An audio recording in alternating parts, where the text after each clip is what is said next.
Hello and welcome to another episode of What Are You Doing? It's the show where we show pictures of projects in progress and we hold ourselves accountable for what we start all the way to where we finish. Think of it as a means to encourage you and cheer you on to make sure that you finish those projects that we're starting. Okay, so first up we have Randy Harlow. Now, Randy made this green and green table, and it's absolutely gorgeous. The majority of it's made out of maple and mahogany. Randy says that he's been doing woodworking for 30 years, and he credits his father for his skill. Now, I gotta say, I really love this table because it is the essence of green and green style furniture. I've never seen green furniture. Yeah, so what it was is Green and Green was two brothers in the, I think, early 1900s, and they were architects, designers, and they liked the arts and crafts style furniture, but then they borrowed more images and more flavor from the Orient, Asia, Yeah. the Far East, and they incorporated that into the furniture. In fact, the lower stretcher on that table is right out of like a throne, a chair from China. So they kind of made their own style, and it has a good following. Now, people either like it or they hate it. I haven't decided yet. I've never seen anything like it. It's really cool, but I don't know. Yeah, I mean, I don't want to say it's loud, but it's a very visual piece, and I personally love it because I follow all that stuff. But anyhow, I thought Randy's skill, he put a picture in last week, and I thought, man, this guy's pretty good, and clearly after 30 years, Yeah. one would think he'd get better, and so there's hope for me. There's hope for me. All right. Alex Wolfe. Now, Alex, he apparently is a fan of the TV show Doctor Who.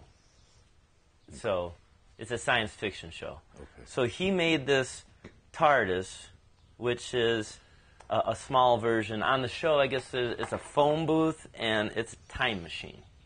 So, I don't know. I don't watch TV. I want to get in it. But anyway, it's got a huge following. So he made a small replica version of it, and he said even the light works on it and everything. And the stiles and rails, he cut by hand. He said he had 60 hours to make that thing, 'cause all the little pieces. So that's kind of cool. Even though I'm not a fan of the show there, Alex, I think what you did was pretty nice. John Bova. John made this deck chair. It sits kind of high. I imagine he's going to have it for like an outdoor patio, Yep. Bar top thing. It sits up high. So he made this deck chair, and back and forth, just kind of talking, through email. He had said that he owns you're going to like this, he owns a tavern. Oh, man, can I be his friend? I want to be your friend. Well, he's down there in Jacksonville, North Carolina. That's all right. So I just flat out asked him, I said, well, what's the name of your tavern? So he said it's the Black Rose Tavern. So any viewers, if you're down there near Jacksonville, North Carolina, stop in and see John there, a fellow woodworker, and I'm going to go out on a limb here. All right. For every one of our viewers that shows up, John is going to give them a free glass of water. Free glass of water? Free glass of water. Yeah, that's generous, too. It is. John didn't say that. That was just me goofing around. Okay. Over there in Ireland, my buddy Mark Fitzsimons, he did this hand-carved sign. And he made this for his boss that he worked for over 21 years. He said he really liked this guy, really respected him. He said it was like working with a friend. You kind of know that feeling. But he said after 21 years, his boss wanted to change fields. He got out of doing the construction thing and actually opened a bar.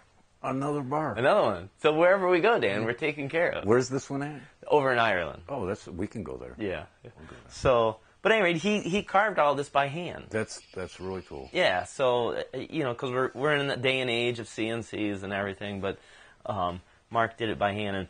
And Mark's been putting stuff on this show pretty regularly, and all his work, he's really modest. He's pretty humble when I talk with him. But he's a very talented woodworker. So, anyhow. It shows. Moving on. Now, Andrew Pritchard, he submitted last week. He's making like this bookcase, and it has the curved legs to it. I remember that. And he was at the point where he had glued them up, and now he had to cut them. He had to cut them so they're level, and so they're both the same height. Yep. Now, Andrew's fairly new to woodworking, so for him, he's kind of stepping out of his comfort zone, doing the laminate glue up. That was different, cutting these, and he wrote me. He said, how do I cut them so they're the same height and they're not crooked and tilting all the way? So I wanted to call him and walk him through it, but he's up there in Canada, and the phone thing or whatever, I don't know. So I tried to describe it the best I could in the email. And a couple days later, he sent me a photo, and he did it. They look good. But he said it's a little bit shorter than he wanted. He wanted them 24 inches high, and they only came out, I think he said, like 19 inches high. So then I got nervous. I wonder if they were short because of my advice. But he said no. It was he didn't make the form big enough. He didn't compensate for the pieces. So it's a good learning curve. Yeah. Couldn't help myself. But at any rate, I think it's great that he's not at all feeling bad about the fact that it didn't turn out perfect, because he realizes it's his first time. He learned from it. That's right. But it still looks really cool. So I can't wait to see the next step. Yeah. I love seeing this progress. Peter Compton.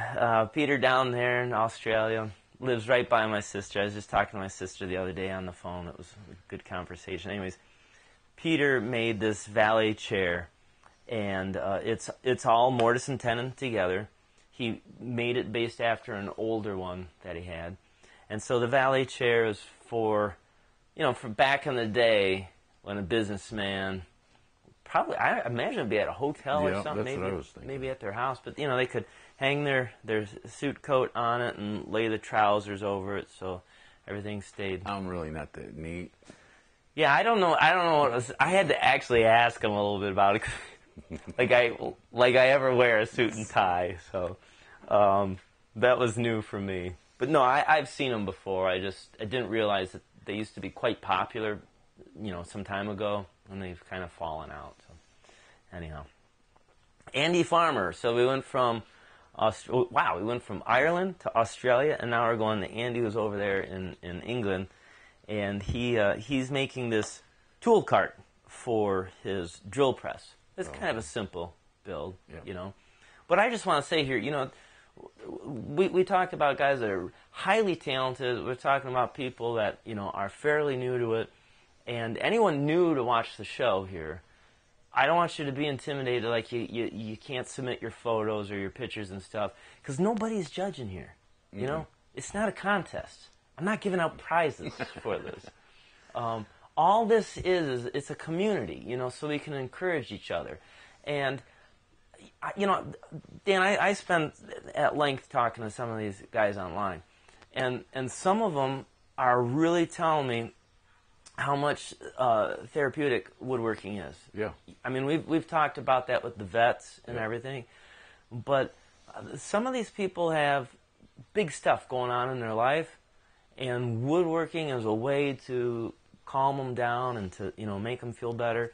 And if anything, I would say in woodworking, the only thing that I would encourage you is to be advancing. After a year, after 6 months, you should be able to look back and go, oh, I can do this now that I couldn't do before. If you're always doing the same thing and always playing it safe, I don't think you're going to get as much enjoyment out of it.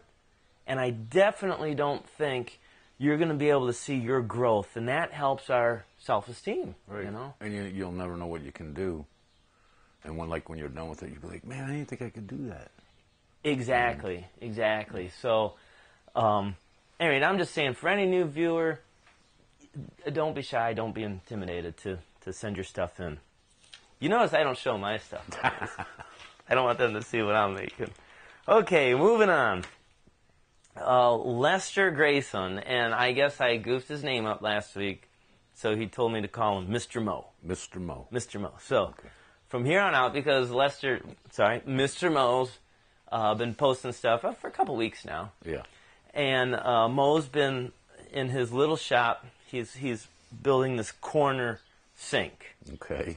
And last week, it was kind of comical. Last week, he didn't have the sink in it. It was the toilet. It looked, at first glance, it looked like a primitive toilet, because he did have a roll of toilet paper sitting on there. What? Look at the flush tube. It's too small, Chad. You got to use a stick. No, I'm sorry, Mr. Mo. Yeah, I'm just joking. Okay, so anyway, clearly we can see it's a sink. But what he's doing is he's going to put doors on the front, and he's got like these rustic wooden hinges. Rustic wooden hinges. Yeah. So like, hinges, typically we think out of metal, right. But he's made them out of wood. And so like you would see these type of hinges on old log cabins and stuff like that. But I've never seen a wooden hinge. Well, he's working on it, and probably by next week he's going to have the doors, so we'll have a better view of how that works. But okay. At any rate. Okay, so Patrick Purdy. Patrick is new. He's the first time submitting photos on this show. And this is kind of cool. So Patrick said he was watching me over on the I Can Do It show when I was with Popular Woodworking. And I no longer do the series. And so he started watching us over here on Woodshop Time. Oh, well, that's cool. Yeah, and so he said he learned quite a bit from, both shows that I did. And so he made this pub-style chair and table for his wife. And I noticed on the table that the lower stretcher, it intersects and then it goes into the legs. And I thought maybe like he just kind of cheated and cut the stretcher and screwed it in. But no, he notched it into the leg. And he said he learned that from watching when we did the pinball coffee table. Oh, nice. Yeah, so he took that technique and was able to apply it to a project he was doing. So that's a pub-style table. Well, that's what he's calling it. It sits up high, huh? Yeah, I just wondered if he owned a bar too. Someone's getting greedy. Yeah. Someone's getting greedy over here. So, but at any rate, I just that makes me feel good to think that people are actually learning something from this. God knows how. At any rate, great job, Patrick, and thanks for sending in your photos. Kevin Enlow. Kevin is making this outdoor table for a customer, and I noticed he's got mortise and tenons on the legs, which is great. I mean, it makes it nice and strong. I was looking at it kind of close there, the mortise and tenon. Maybe this should be a video I should do. It looks kind of like a bridle joint, which is good, but you can actually get more strength and more stability out of a haunch-style mortise and tenon. And I do demonstrations. A couple of years ago, I did some demonstrations at some shows and stuff on mortise and tenon. So maybe that's something we should revisit in the future here. But regardless, it looks good. It looks nice. And then on the top, I like the top. He had the breadboards on it and everything. But he had the what's it called? The fleur de lis symbol. Okay. You said it looked like the Boy Scouts. The Boy Scouts, yeah. Actually, I was curious why that was on there, and I was curious how he put it on there. I didn't know if that was painted on or if it's a decal or something. But the fleur de lis actually goes back to France, and it was a symbol that their king, and I don't know all the details, but it was a symbol that the king used, and it was supposed to represent like faith, chivalry, and wisdom. And then later, like, the churches adopted it to be like the Trinity and everything. So I'm not really sure what's true, but it is supposedly based from France. So I was just curious if his customer, was French, type of thing, or if they just liked the look of it. I don't know. But at any rate, it's kind of neat. I'll be curious to see what he's going to be working on next. Fred Falgino. Fred Falgino. So, Fred's a retired Air Force vet, and so he's making this whiskey crate box for a lieutenant colonel that's retiring after 26 years in the service. Who likes whiskey? Well, who doesn't like whiskey? But yeah, so I would imagine 26 years of being in the service. Yeah. You're deserving a drink or two. That's a tough thing to do. So, but I was impressed with Fred's workmanship on it because it's got that little the Air Force bird logo on the front. Well, he carved that himself. And then I asked him, I said, well, what about the dovetails? Did you hand cut them? He said, yeah. Nice. So, yeah. Nice. I love the hand tool people, So it was great. Now, it's not done, so yeah, I look forward to his pictures of progress. But okay, so there's always one guy every week I really screw up their name. And this next guy, he's new. Okay. And he's in the special club, the I Screw Up Your Name club. So forgive me on this. I'll say it wrong, but your name will be showing down here. It's Gildas Dubois. It's the best I can do. At any rate, he's framing this wall, and I'm not sure. I don't know if it's part of his house or part of his shop or whatever, but he's framing this wall, and he was actually really polite. He sent the photo, and he goes, "Yeah, I know it's not technically woodworking, right? But he did say that he had to use a hand plane on it to shave the top to get it to fit." Well, there you go. Yeah, so that qualifies, right? Yeah. But back in the day, every carpenter on a job site would have at least a block plane in their apron. And I can't tell you how many times I go out on the job site. No one has a block plane. No one has a handsaw. In fact, a lot of these guys will call me Jebediah. Jebediah. Yeah. Because, I got to make one little board cut, and I'll just grab my handsaw and cut it, or I'll take my block plane and, shave something off. Come on, Chad, we can raise the barn. Well, yeah, exactly. And they laugh at me, but by the time they walk out to their van, get their extension cord on, you're done. I'm done, So there's still a place for it, and clearly he used it on his wall, so I think that qualifies. David Graham. Now, David Graham, for the last few weeks, he's been building this loft bed for his kids. He's at the point now where he's putting the bed rail brackets on that will connect it. And they look kind of simple. It looks like you can just mortise some out, but there's actually 2 steps to it, the way you have to mortise. And at any rate, he's done a nice job with it. He showed me a photo. It's a nice, clean fit, and he says he only has 8 more to go. So at any rate, and then, of course, moving on to our usual. I didn't think he was going to make it this week. No. Nope. He's usually got all kinds of stuff. I didn't think he was going to make it. I thought this might be the first week in the short history of this show, but I thought this was going to be the first week. But nope. Kevin Delk made it. Kevin Delk, he's building, looks like some bunk beds. He says for a customer. Does this guy ever sleep? I know he does furniture, but only as a part-time thing. Yeah. He's a full-time truck driver too, and of course he's got his wonderful wife and kids and everything, and he's in all kinds of hobbies and stuff too. I mean, he's a pretty talented guy. I don't know how you do it.